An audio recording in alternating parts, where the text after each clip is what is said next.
Find Vigdis before sundown and kill her. Burn the body if you can manage it. Bring me anything on her that explains why she chose Sifgrid." Jarl Idgrod Ravencrone gave the order across the long table in High Moon Hall. I read the names twice. Vigdis, Nord woman, suspected vampire, Sifgrid. Her older sister, missing 6 days, presumed dead. A blood-soaked strip from a red sleeve identified as hers was pinned beneath the report. "Who found this?" I asked. "A Breton traveler named Perrine. She claimed she saw Vigdis over the body and escaped before Vigdis noticed her." "And the body?" "Not recovered." I set the report down. "Then Sifgrid is missing." "Perrine called her dead," Idgrod answered. "I called you here." So I took the order. The house named in the report sat less than an hour from Morthal. I reached the door with my axe out, checked the latch, the mud, and the rear wall, then knocked once. The woman named as dead in my report opened the door. Sifgrid had the same broad nose and heavy jaw I remembered from the market. Her hair was tied back with a strip of red cloth. A long cut ran along her left forearm under a fresh bandage. She took one look at my shield, then at the folded order tucked into my belt. "If Idgrod sent you," she told me, "lower the axe before my sister hears you." I did not lower it. "You are Sifgrid. That is usually what people call me. You are supposed to be dead." She shut her eyes for half a breath. Then Perrine reached Morthal. I knew Perrine by sight. Fine brown cloak, soft high rock accent. She had paid Jonna at Moorside Inn for a room with a full week of septims and asked too many questions about which roads the guards still patrolled after dark. At the time, I had marked her as a merchant who wanted cheap safety. That happened often. The Jarl had reason to move fast on her warning. Alva had lived among us, while Movarth Pekin laid plans beneath the marsh. Leolette had died for it. Helgi had died before anyone understood what was happening. I had walked past Alva House more times than I cared to count, and never once asked why Hrogar's eyes went empty when she spoke. Morthal guards did not need much help imagining another vampire behind a closed door. I had come prepared to make the order final: shield, axe, 3 torches, potion of healing, rope, and oil for the body. I had also left High Moon Hall before Idgrod could tell me whether one of her visions had put Vigdis' face in her mind. A guard works better with tracks than prophecy. The cottage belonged to the 2 sisters. They cut peat in spring and trapped mud crabs through the rest of the year. 1 room, loft above, smoke hole in the roof, wood stacked under an awning. I had passed it on patrol often enough to think it too small for secrets. That answered 1 question and made 3 more. I put my boot against the threshold before she could close the door. "Where is Vigdis?" Sifgrid gripped the edge of the door hard enough to whiten her knuckles. "Inside." "Is she a vampire?" "Yes." I raised the axe a little. Sifgrid did not move aside. "And she has not killed me. You understand that does not help as much as you think. It should help more than my funeral report." Fair point. Damn irritating, but fair. I told her to step outside. She refused. I told her again. She told me Vigdis had gone 4 days without feeding, and that a stranger entering the house with a weapon would turn a difficult problem into a stupid one. I remember thinking that was the first useful thing anyone had told me since Idgrod gave the order. I lowered the axe head until it rested beside my boot. "Show me both hands." She did. "Now move slowly." Sifgrid backed into the house. I followed. Vigdis sat on the floor beside the hearth with an iron chain looped around her waist and locked through a ring driven into one of the wall beams. She wore a grey wool dress under a heavy cloak, even though the room held enough heat from the coals. Her face was pale past the point of illness. Red sat in the whites of her eyes. When she saw me, her upper lip pulled back from her teeth before she caught herself. The axe came up by instinct. Sifgrid stepped between us. "Do that again," I warned her, "and I will put you outside myself." "Then stop waving iron at her face." Vigdis gave a dry laugh from the floor. "He was sent to kill me, Sif. I doubt manners made the list." Her voice surprised me, I expected a hiss, a threat. Alva had taught Morthal to expect pretty words from vampires, so perhaps I should have known better. I kept the shield forward. When did you last feed? Vigdis pressed her head back against the beam. 4 nights, maybe 5. Sifgrid answered at once. 4. On whom? Vigdis glanced toward her sister. That was answer enough. I shifted my grip. Sifgrid caught it. She took a little from me, I offered. She stopped when I told her. That is the sort of sentence people say before we find them drained behind a shed. And yet here I am. I studied the bandage on her arm. Sifgrid noticed that too.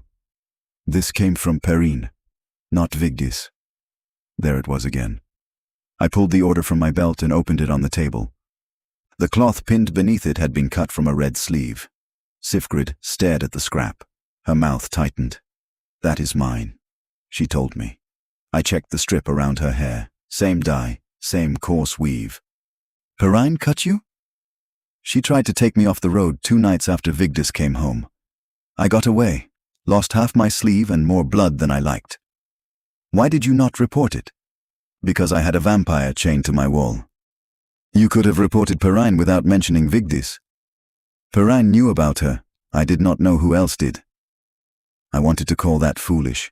It was foolish. The problem was that Morthal had spent months proving her fear reasonable.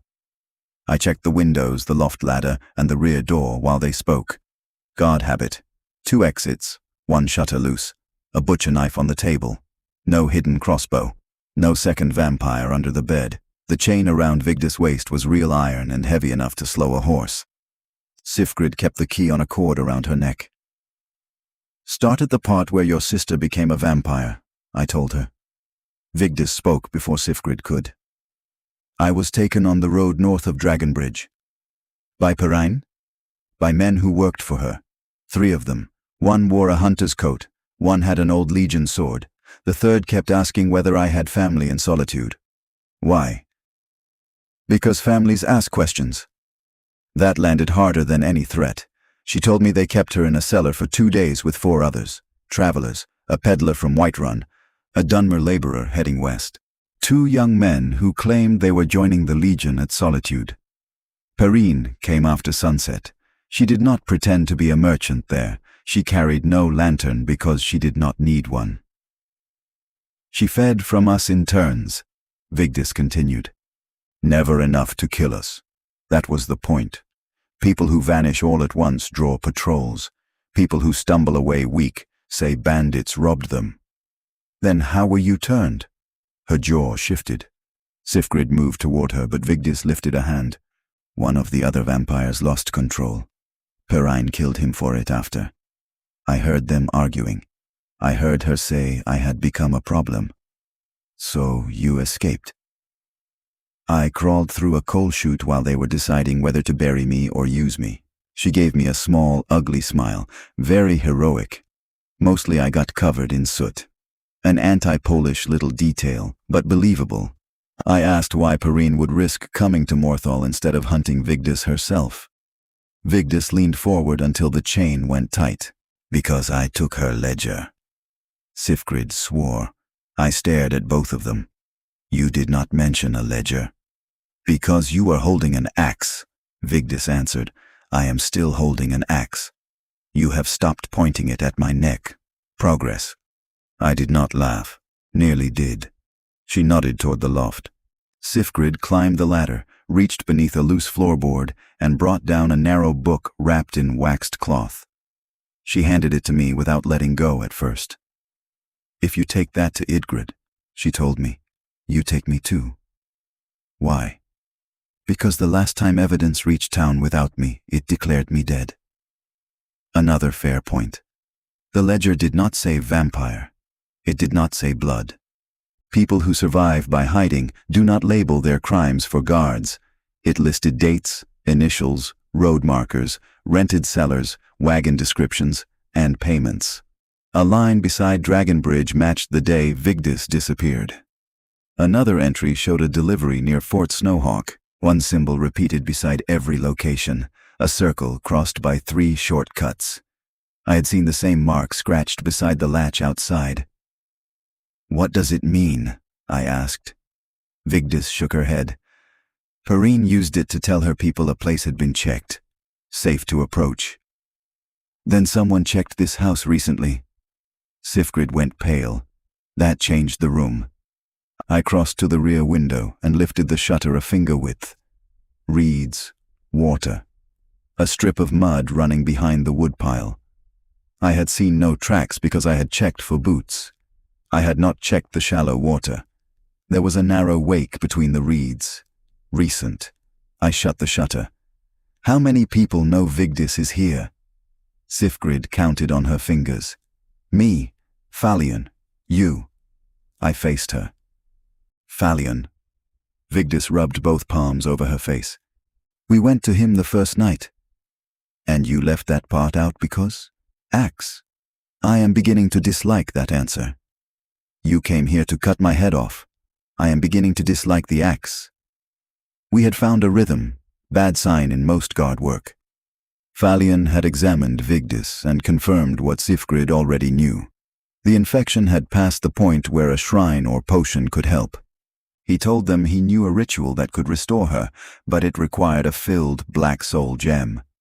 Vigdis had stolen one from Perrine's cellar along with the ledger, but the gem had cracked during her escape. The soul inside had gone wherever souls go when a vessel fails. Falion had an empty gem he could sell them. Empty did no good. "He told you to fill one with a person?"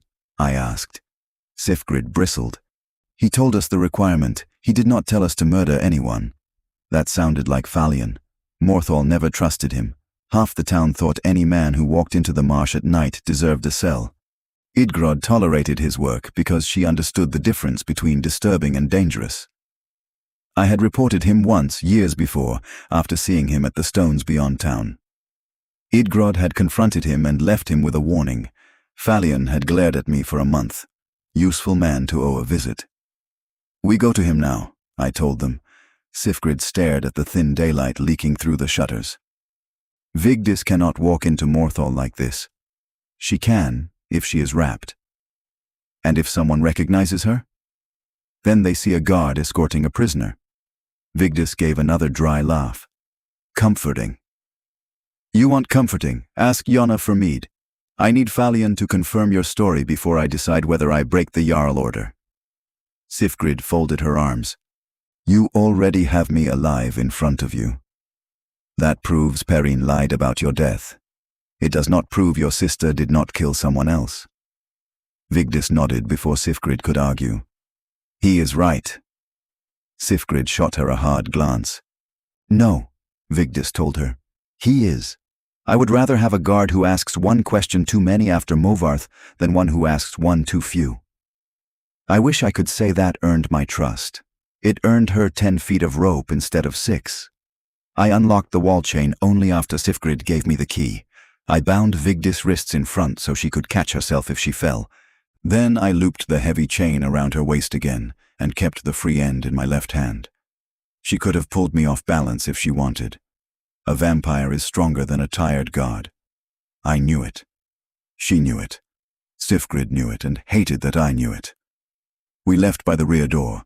The first bolt hit the doorframe where my head had been. I dropped and yanked the chain. Vigdis went down with me. Sifgrid threw herself behind the woodpile. A second bolt punched through the shutter from outside and buried itself in the far wall.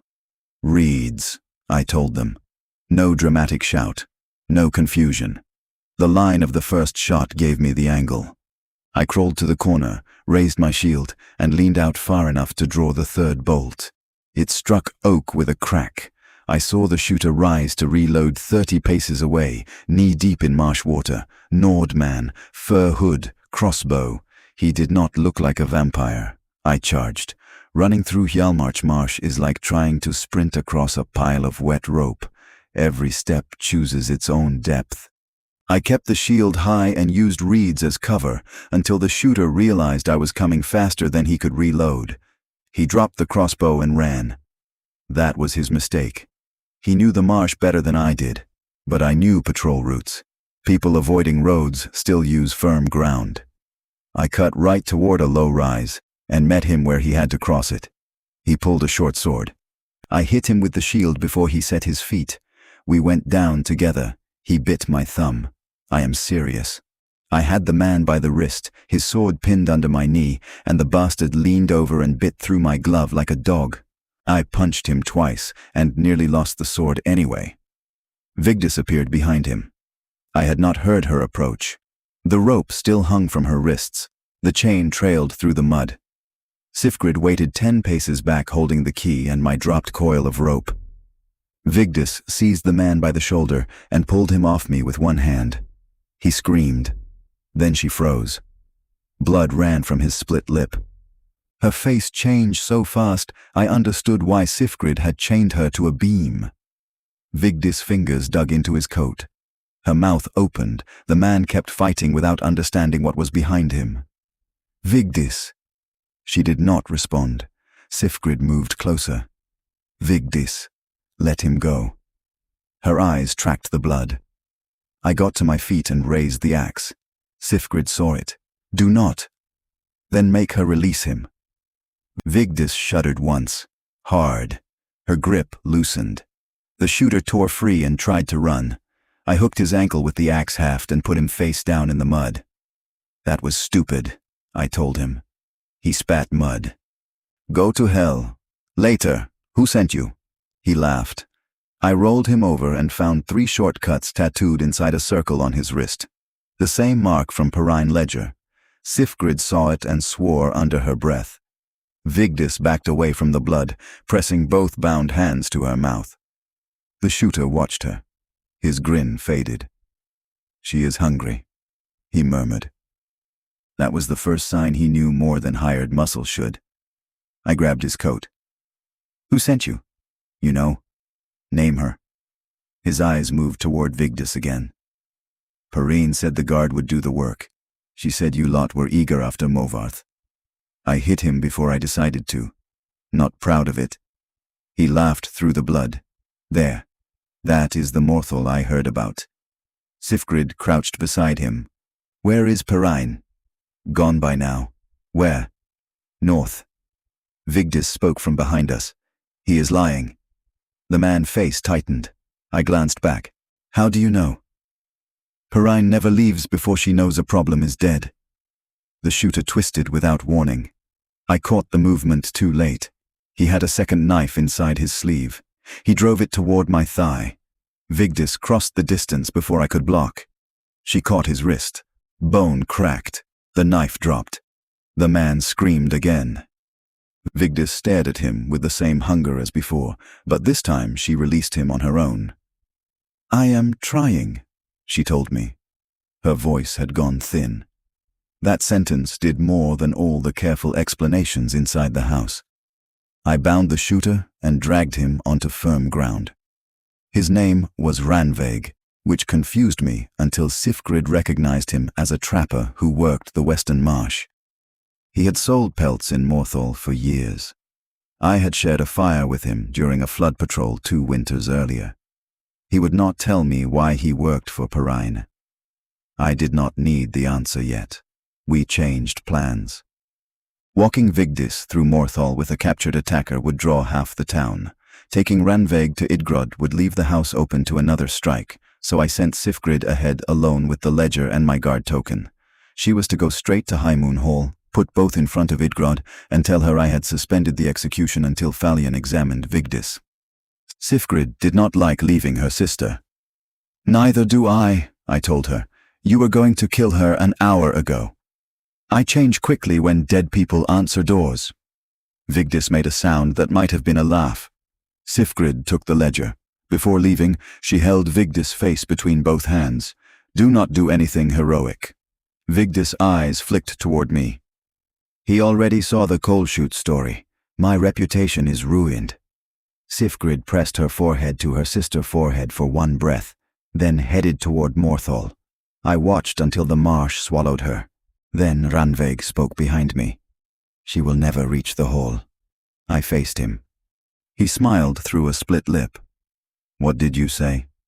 Perrine expected you to find the house. She expected the sister to run toward town once fighting started. The whole thing went sideways fast. I shoved the chain into Vigdis' hands. "Hold him," Randveig laughed.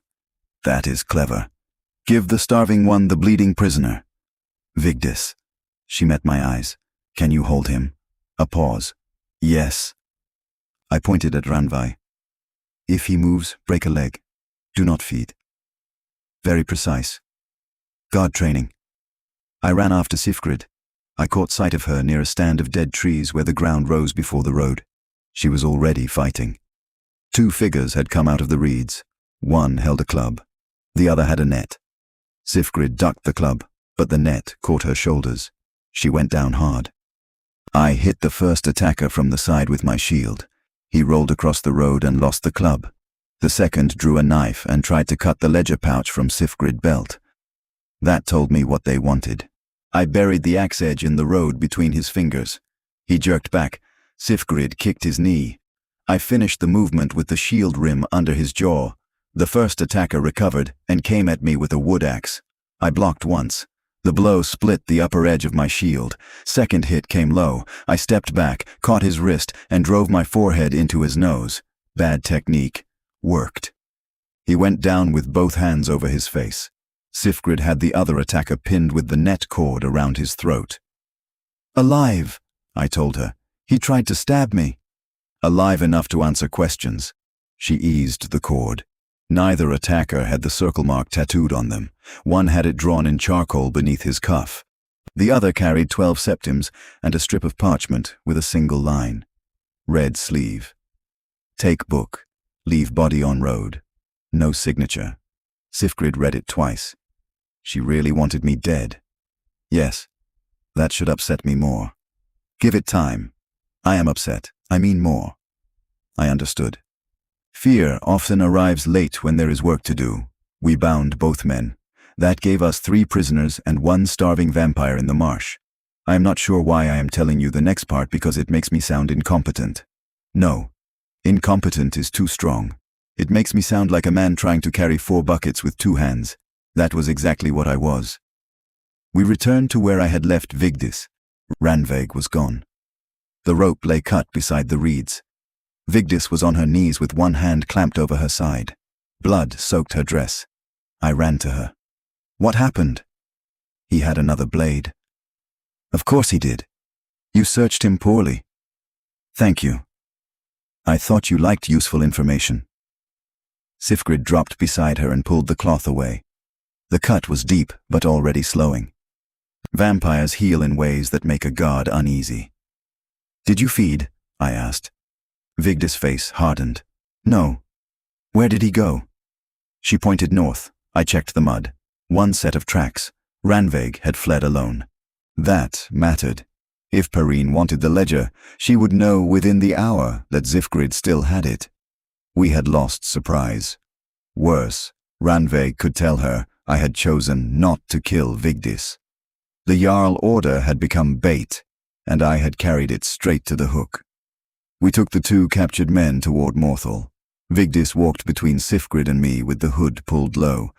The sun sat behind heavy cloud, which helped, but daylight still dragged at her. Every 100 paces she slowed.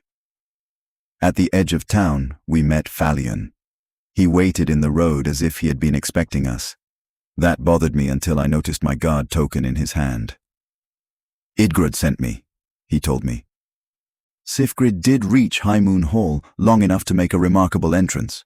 Then she doubled back, because apparently none of you understand the purpose of following instructions. Sifgrid lifted her chin.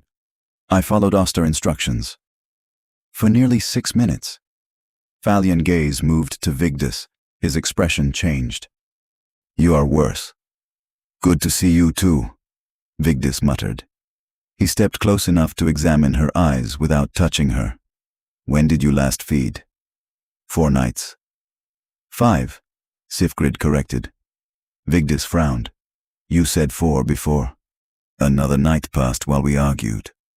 "That is not how nights work." Falion cut through them. "Enough. If she reaches blood starvation, I will not perform the ritual. I will not stand inside a stone circle beside a vampire who cannot control herself." I nodded at the prisoners. Can one of them fill the gem? Falion stared at me. I realized how it sounded. That came out wrong. It came out exactly as you meant it, he answered. And no, you do not get to turn my ritual into a convenient execution method. The working part of my mind hated him for being right. Sifgrid answered, We still need a filled black soul gem. Falion eyes shifted toward the men. And you have brought me 2 living examples of why owning the vessel is easier than deciding how to fill it. One prisoner started praying to Arche.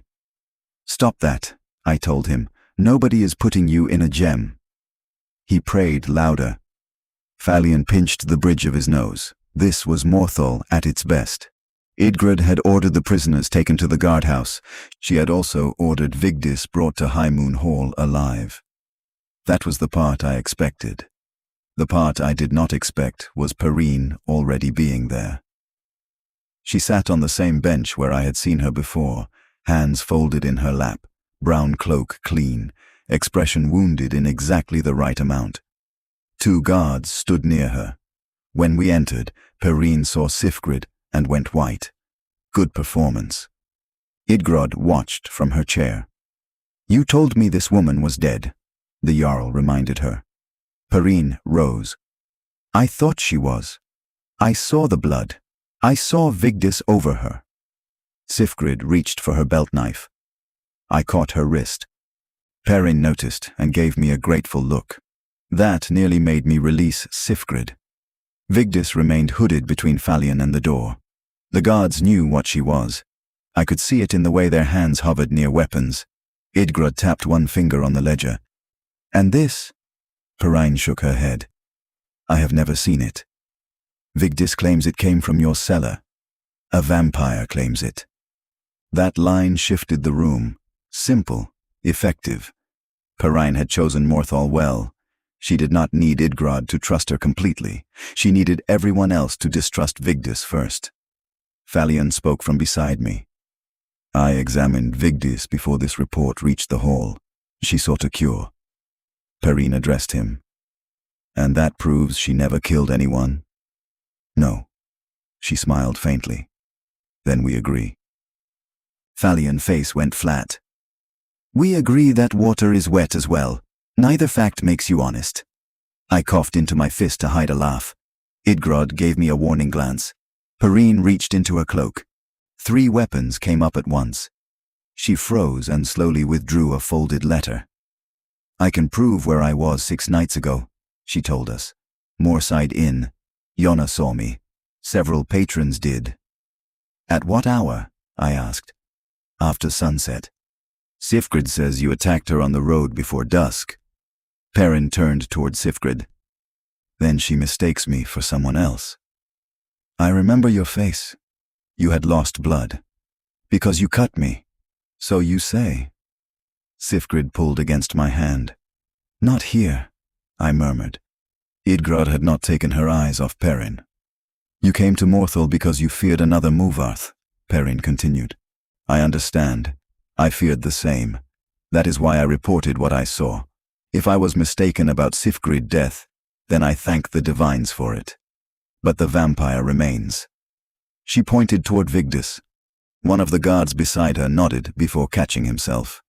There was the danger. Perrine did not need magic if ordinary fear did the work. Idgrod fixed her attention on me. Ostar, you suspended my order. Tell me why. I gave her the short version. Living victim. Ledger. Mark at the house. Ranveig attack. 2 more attackers sent to recover the book. Ranveig escape. Perrine listened without interrupting. When I finished, she shook her head. Then this Ranveig should be found. He can tell you who paid him. He already did. That was a lie. Perrine's eyes moved to mine. Tiny movement. Gone at once, but I saw it. So did Idgrod. The Jarl leaned back. What did he say? I kept watching Perrine. He said, Perrine. Perrine gave a small laugh. A man fleeing arrest blamed the traveler who first warned the Jarl. Convenient. He knew Vigdis was starving. That stopped her. Sifgrid saw it too. Perrine recovered. Anyone could see her face. He knew before he saw her. Another lie. Close enough to the truth to test her. Perrine's gaze dropped toward the floor for half a heartbeat.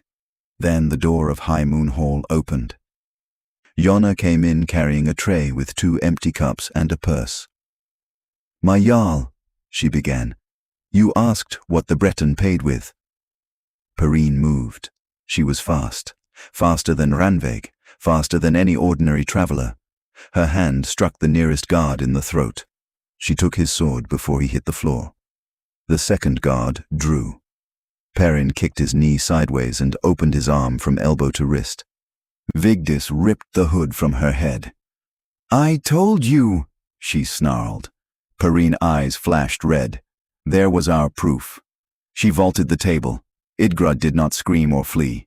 She snatched up the heavy brass candle stand beside her chair and swung it into Perrine's path. Perrine blocked with the stolen sword, but the impact changed her line enough for me to get between them. I caught Perrine's next cut on my damaged shield. Oak split. The blade came through far enough to score my forearm. I shoved her back. Vigdis lunged. Falion grabbed the chain at her waist and hauled with both hands. "Control yourself!" Vigdis snapped at him, then stopped short of his face by inches. That cost us. Perrine threw the stolen sword at me and ran for the door. I ducked. The blade struck a pillar. Sifgrid went after her. "No!" I shouted. Too late. Perrine hit Sifgrid hard enough to throw her into the wall, then vanished outside. I chased her through Morthal. There are better places to pursue a vampire than a marsh town built around water and plank walkways. I cannot think of many worse. Perrine crossed the bridge toward the mill, shoved a fish basket into my path, and cut between 2 houses. I followed the sound of people shouting. At the far edge of town, I saw her reach the water. Then, she stepped straight into it. I expected her to wade. She dropped flat, slid beneath the surface, and disappeared among the reeds. I stopped on the bank. No shot, no target.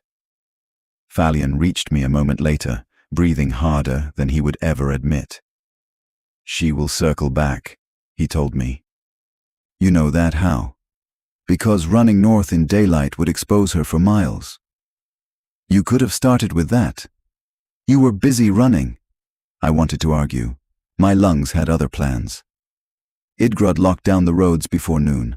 Perrine's room at Moorside Inn gave us little: 2 spare dresses, dried meat she had never eaten, a purse of solitude stamped septims, 3 bottles of wine, a bundle of letters with common trade questions written in different hands.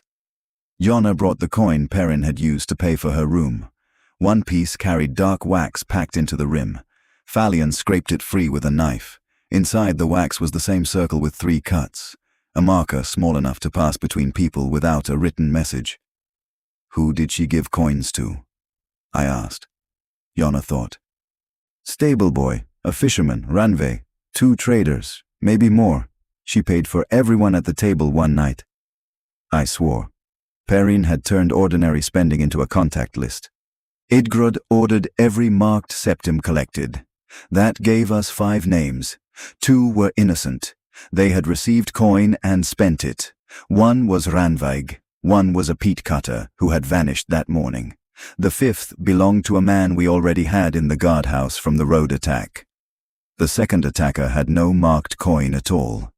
When I asked why he joined the ambush, he stared at the floor.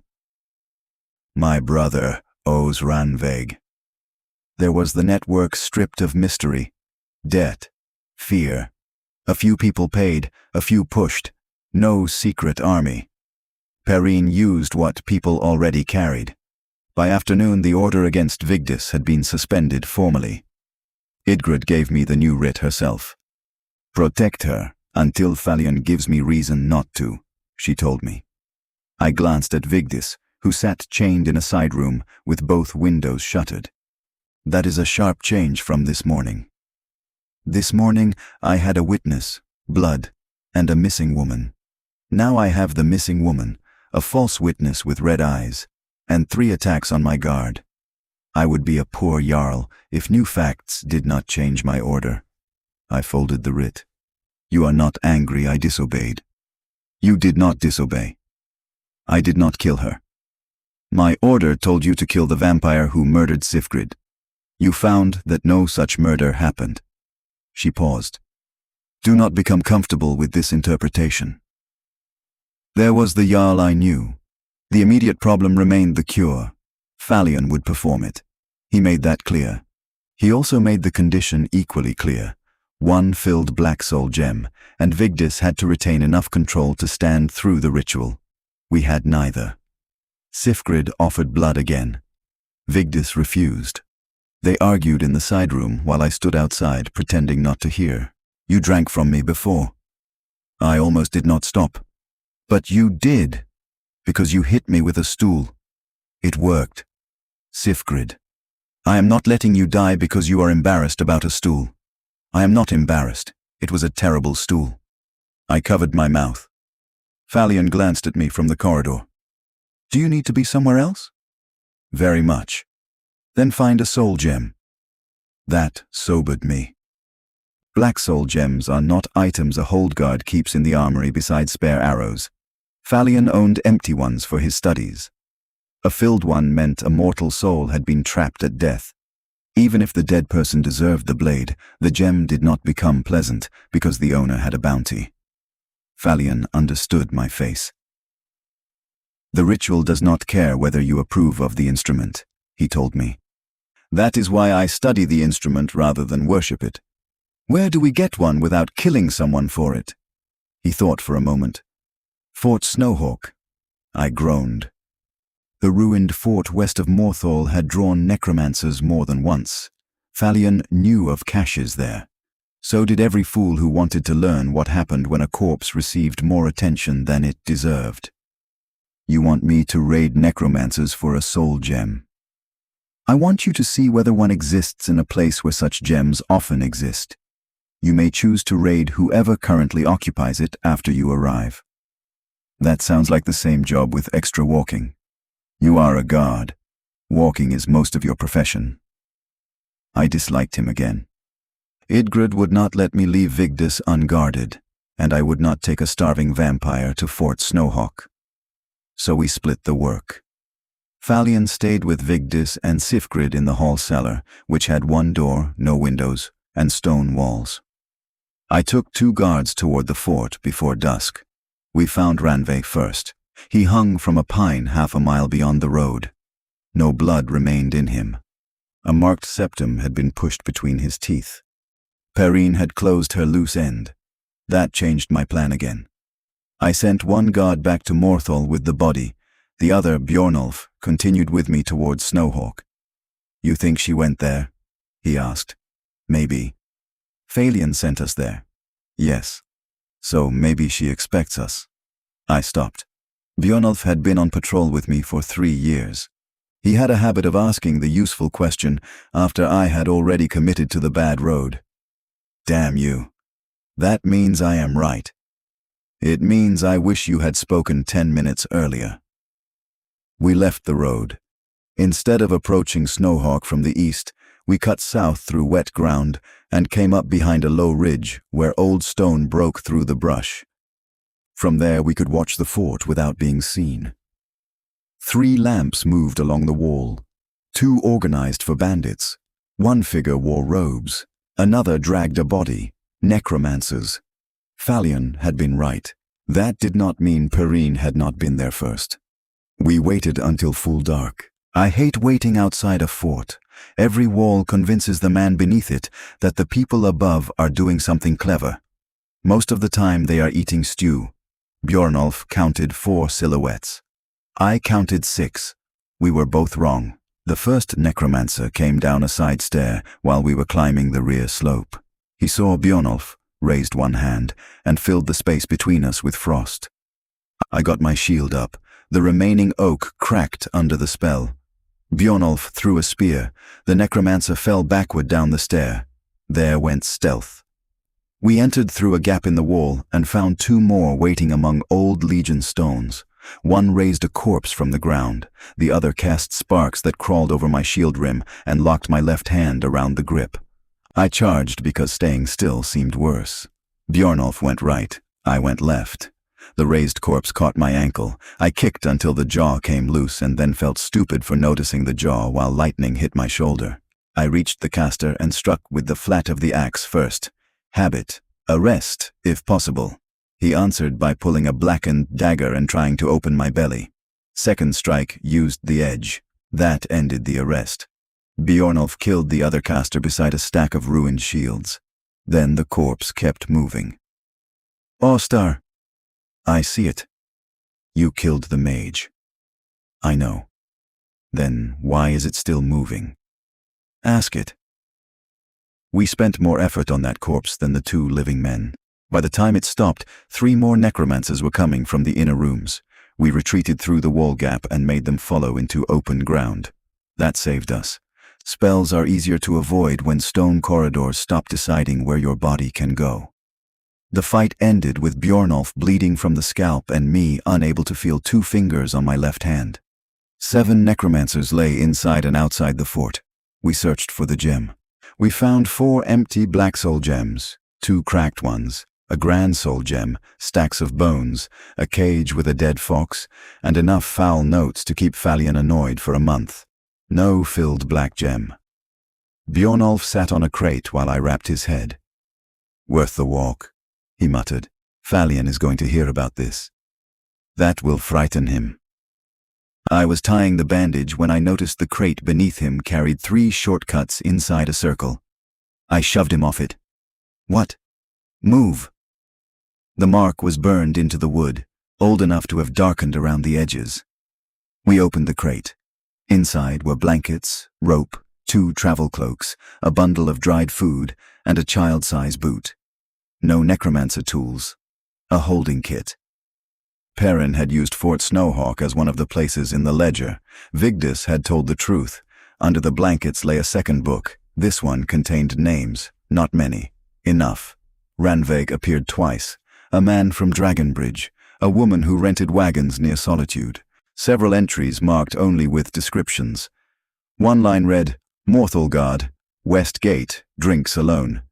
Bjornolf read over my shoulder. Who drinks alone? I knew 3 guards who did. One was on duty at High Moon Hall that night. I closed the book. We ran. The ride back would have been faster if we had horses. Morthal guards spend too much time in marsh to rely on them, so we had our legs and a bad path. Halfway home, we saw flames. Not Morthal. Smaller, closer to the marsh. The peat house. Sifgrid house burned against the dark. Perrine had gone there after learning Vigdis was moved. Why burn an empty house? I knew before we reached it. Because she wanted us to see it. The front door had been nailed shut from outside. Fire had eaten through most of the roof.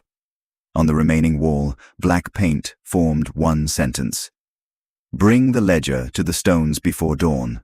Under it sat the circle and 3 cuts. Bjornolf stared. Which stones? I already knew.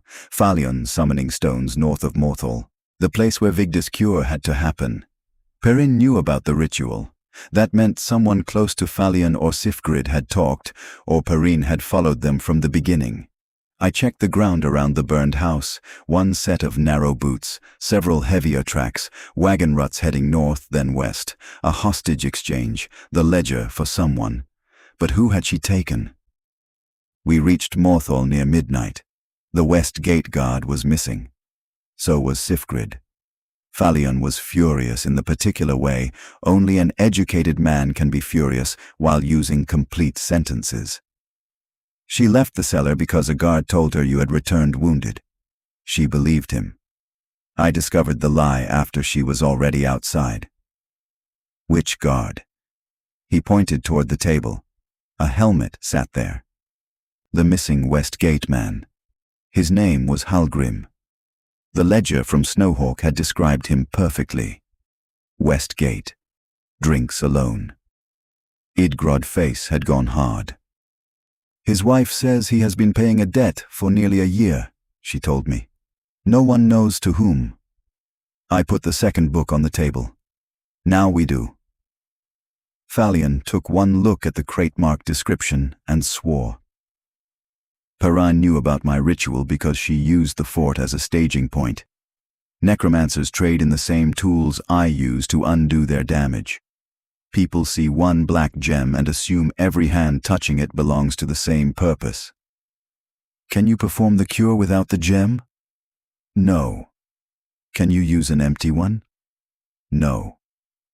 Can we fill one with Perrine? He stared at me again. I am asking before I do anything stupid this time. Progress, Vigdis murmured from the cellar doorway. She had slipped one hand free from the rope. I raised both brows. She held up the loose knot. Your guard tied it badly. Bjornolf pulled an offended face. Falion answered my question. A vampire is still a mortal creature altered by disease and magic.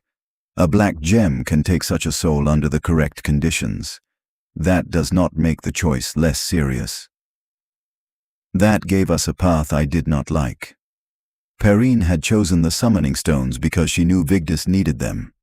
She wanted the ledger. She had Sifgrid. She likely expected me to bring Vigdis because threatening Sifgrid would force her sister to come.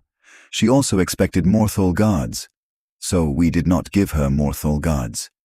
Idgrod wanted to send 6 men. I refused.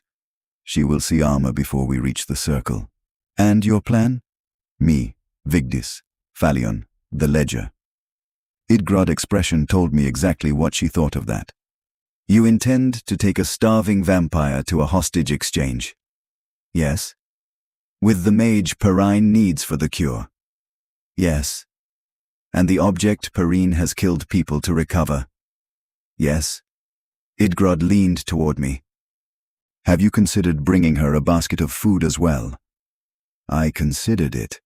Bjornolf coughed. The Jarl ignored him. I laid out the real plan. 2 guards would circle wide through the marsh and wait south of the stones. Bjornolf would take the northern path and block the wagon route. Idgrod would keep the rest in Morthal in case Perrine sent people toward town while we were away. Falion would carry 1 empty black soul gem. I would carry another. Vigdis would appear bound. The ledger in my hand would be the copy from Snowhawk, not the original.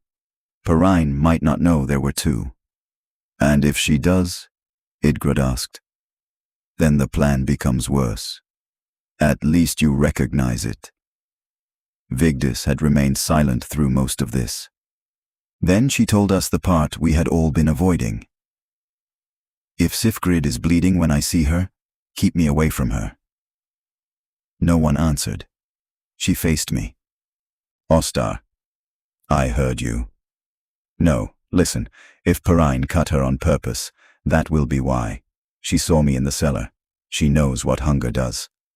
Falion folded his arms. Then you feed before we leave. Vigdis shook her head. Sifgrid was gone. None of us could offer without changing the entire meaning of the choice. Bjornolf muttered, could use one of the prisoners.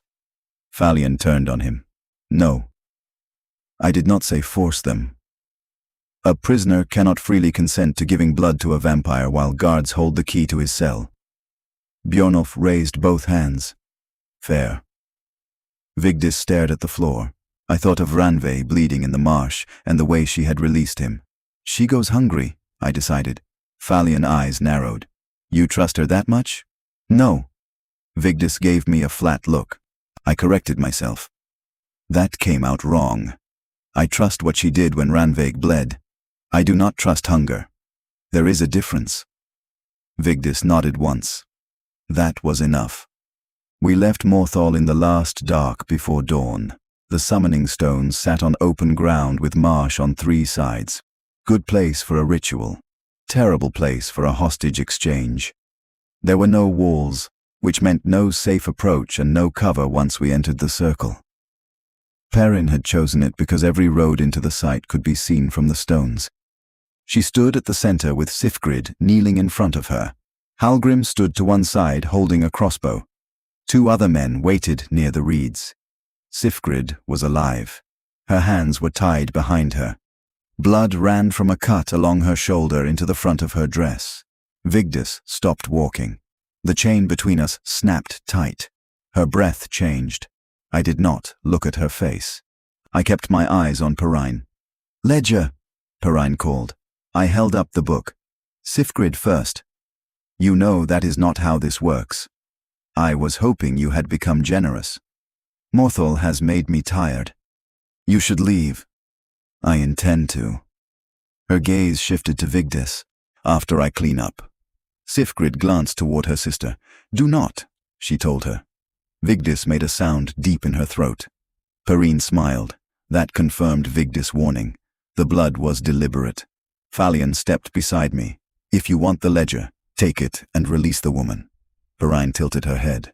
"Falion, I wondered when you would stop pretending your studies kept you outside ordinary bloodshed. I have never pretended people were good. I study the undead because the living already exhaust me." "Even then, Falion," Perrine laughed. "You have a gem?" "Perhaps." Her expression sharpened. She knew the cure mechanics. She also knew a filled gem was valuable. Maybe she wanted that too. I took 3 steps forward. Halgrim raised the crossbow. "Stay," Perrine told me. I stopped. "Throw the ledger." "Release Sifgrid." "Throw it."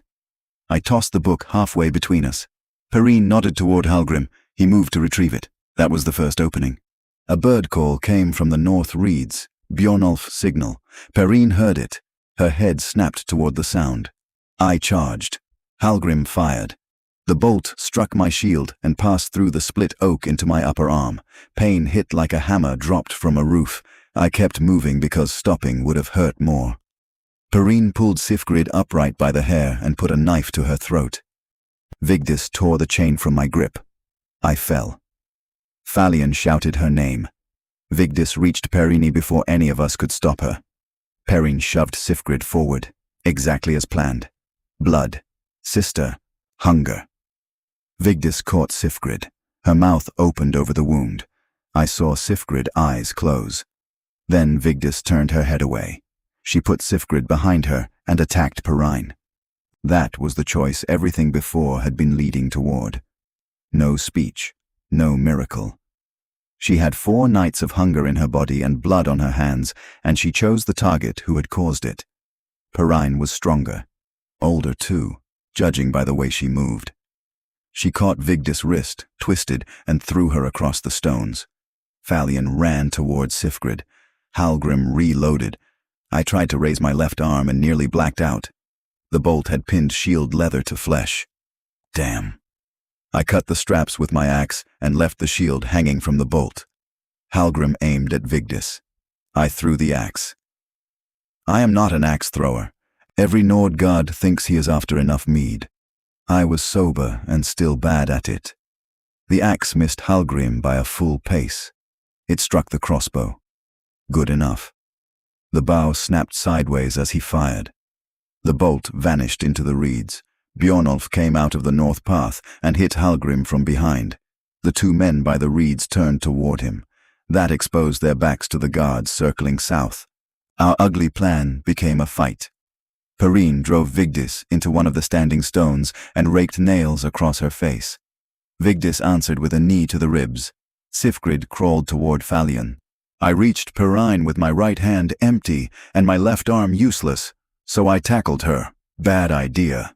She hit me once in the side and I lost my breath. Second blow landed near the bolt wound. White filled my vision. I held on anyway. Vigdis grabbed Perrine from behind. Perrine twisted free and bit into my shoulder. I shouted, "Short, ugly." Vigdis froze again. My blood ran down the front of my armor. She was close enough to smell it. Perrine saw her face and smiled against my shoulder.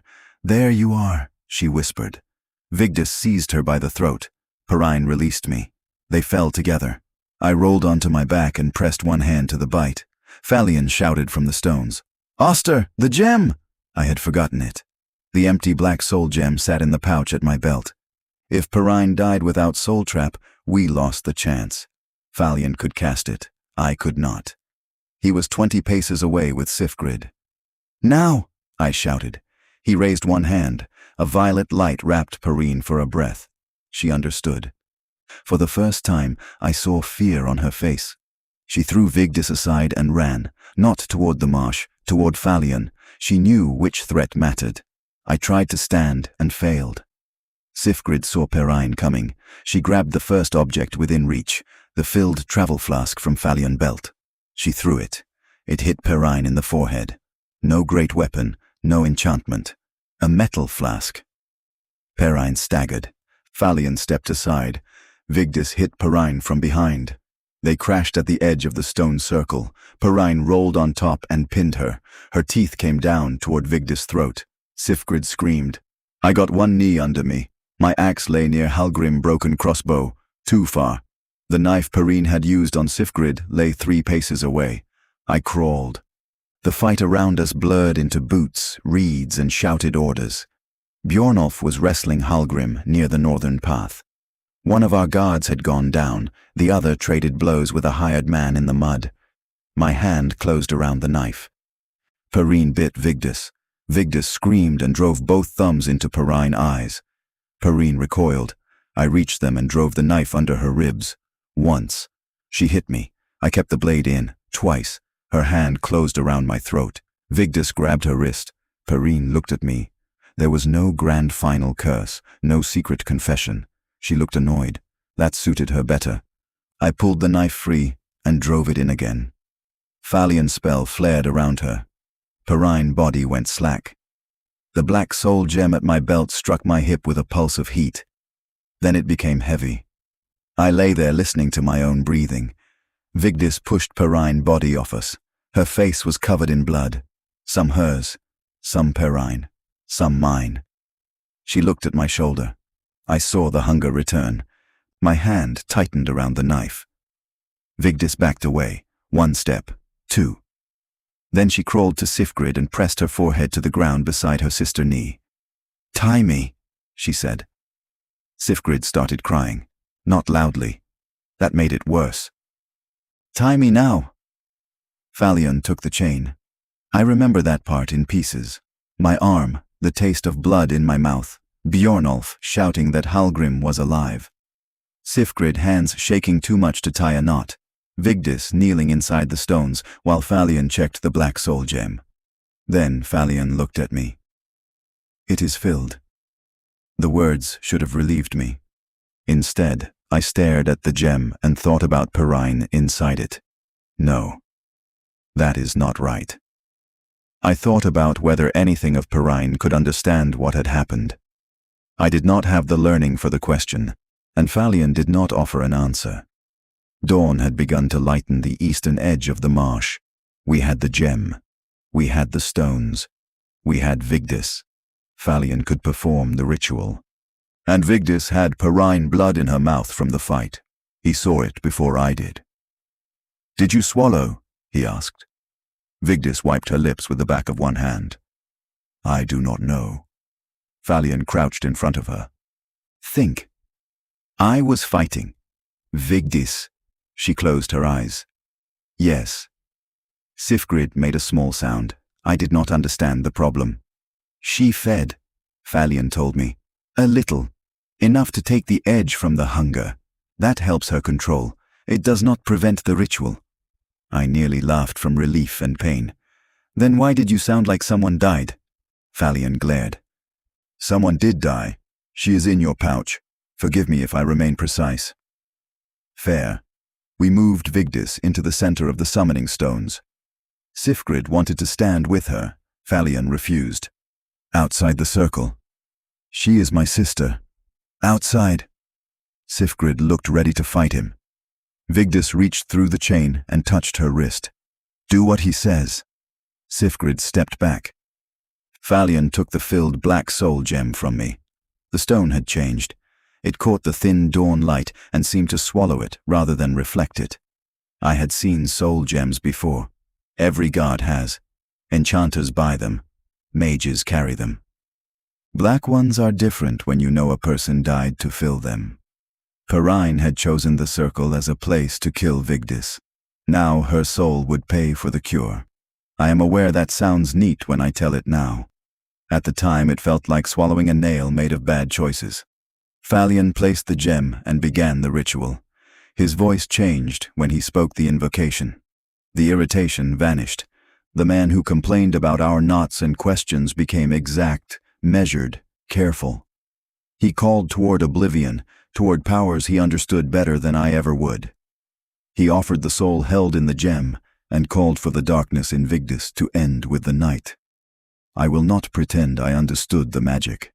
The stones seemed to pull the sound inward. Vigdis' body locked. Her head snapped back. Sifgrid moved forward. I caught her with my good arm. Wait. She is hurting. I know. You do not know. She was right. We waited. Falion raised both hands. The gem cracked, not shattered. One line appeared down its center. Vigdis screamed. The sound stopped the remaining fight around the stones. Even Hallgrim, pinned under Bjornulf, looked toward her. Then Vigdis collapsed. Sifgrid broke my grip and ran into the circle. Falion let her. For 3 heartbeats nobody moved. I thought we had killed her. Then Vigdis coughed. She rolled onto her side and vomited into the grass. Sifgrid laughed while crying, which sounded terrible. Vigdis shoved her weakly. Do not laugh. You are alive. I am vomiting. You are doing it alive. Falion crouched, checked her eyes, then her teeth. He sat back. Done. 1 word. That was all. I lowered myself onto the nearest stone because my legs had decided their duty ended with the ritual. Bjornulf came over holding Hallgrim by the collar. What do we do with him? Hallgrim had lost the fight in his face. He kept staring at Perrine's body. Take him to Idgrod. He says Perrine threatened his wife. Then he can tell the Jarl. Hallgrim finally spoke. She would have killed them. I studied him. Maybe. You think I wanted this? No. Then why are you looking at me like that? I had to think before answering. Because you helped her cut Sifgrid.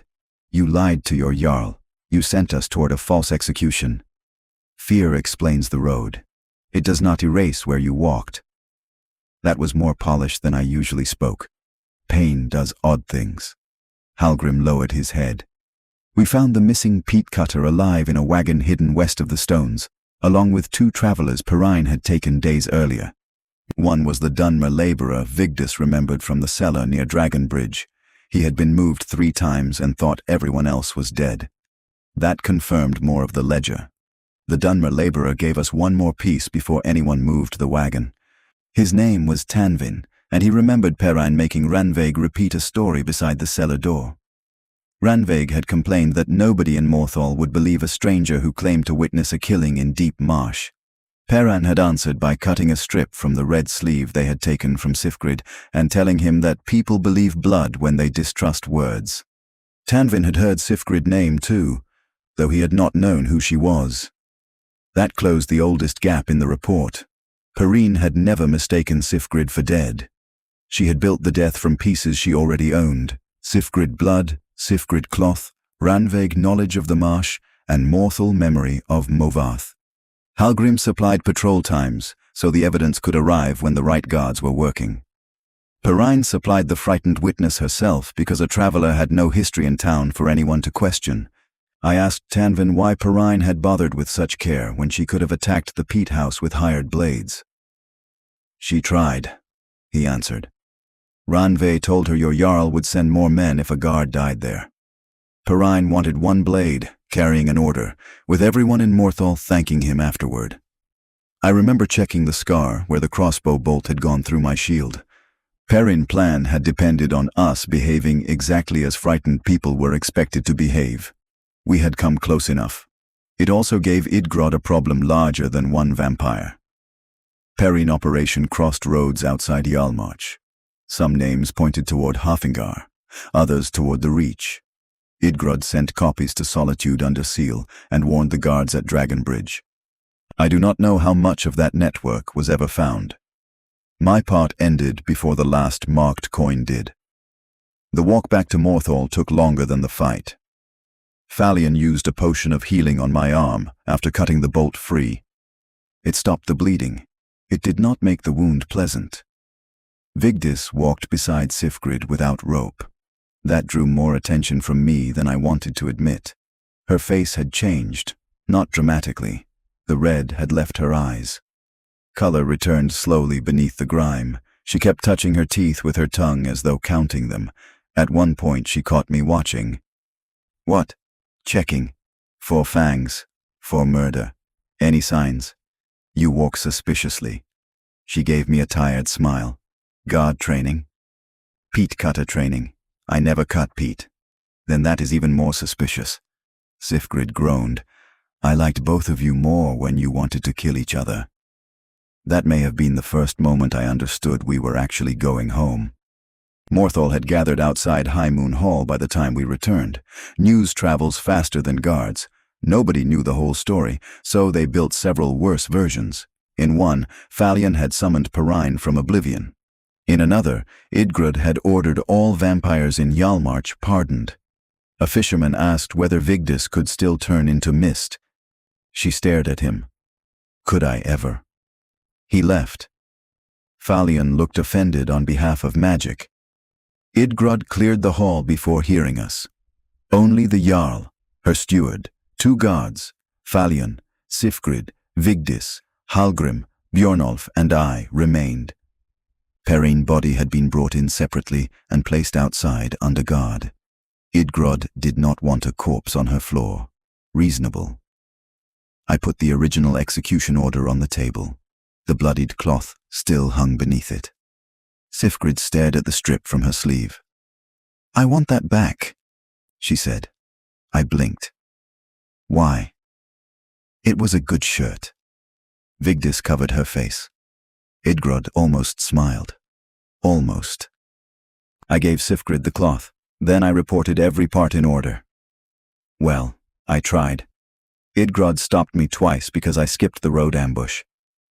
Falion interrupted when I described Snowhawk because I called one ritual table a table when apparently it had a more specific purpose. Bjornolf corrected the number of necromancers from 7 to 8. There were 7, I told him. 8. 1 was already dead. It attacked me. Still dead. Idgrod lifted one hand. 7 living necromancers and 1 aggressively dead participant. Continue. We did. Hallgrim spoke last. His debt began with gambling in Solitude 2 years earlier. Perrine had bought it from the man he owed, then used it to make Hallgrim pass patrol times and wagon descriptions. At first he told himself it was smuggling. Then she asked which guard worked alone, then which houses stood empty. By the time he understood what she was, she knew the names of his wife and children. Why did you not come to me? Idgrod asked. Hallgrim swallowed. Because I had already betrayed you. So you continued. Yes. Idgrod sat with that. She did not forgive him in the room. She did not order his head removed either. She had him taken to a cell until his full testimony could be checked. Then she dismissed everyone except me. Vigdis stopped at the door. Idgrod called after her. You are free to go. Vigdis turned. That is all. Did you want a second execution order? No. Then do not make me regret the shortage of ceremony. Vigdis nodded and left with Sifgrid. Falion followed, muttering that Vigdis needed rest, water, and food that had never possessed a pulse. Bjornolf gave me a grin before the door shut behind him. I stood alone before the Jarl. My arm throbbed. My shoulder bite had begun to burn. I was tired enough that the floor seemed to tilt if I stared at it too long. Idgrod picked up the original order. You had 3 chances to obey this without question, she said.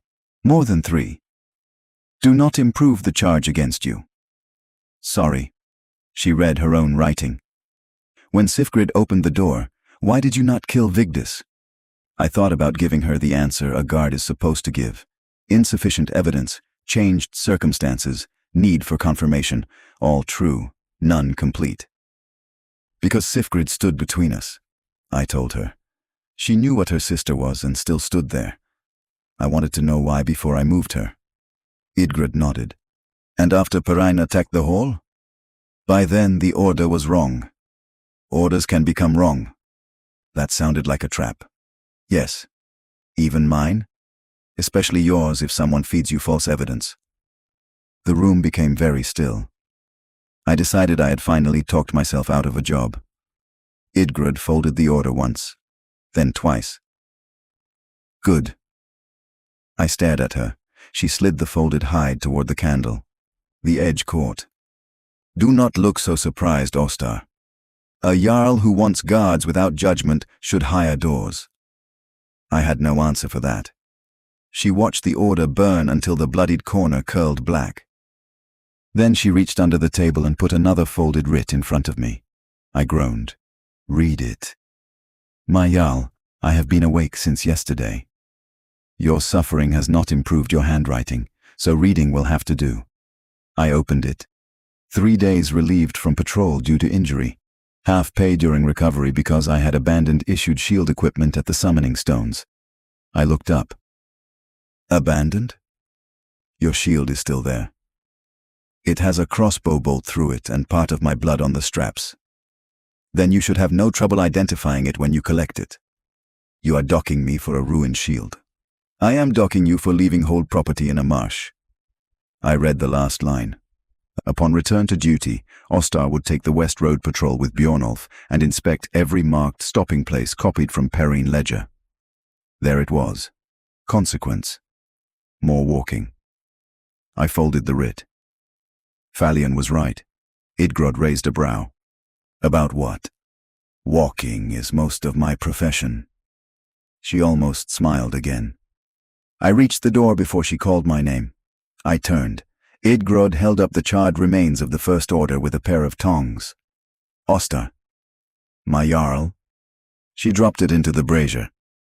Next time the dead woman opens the door, bring her to me before you bring me the corpse.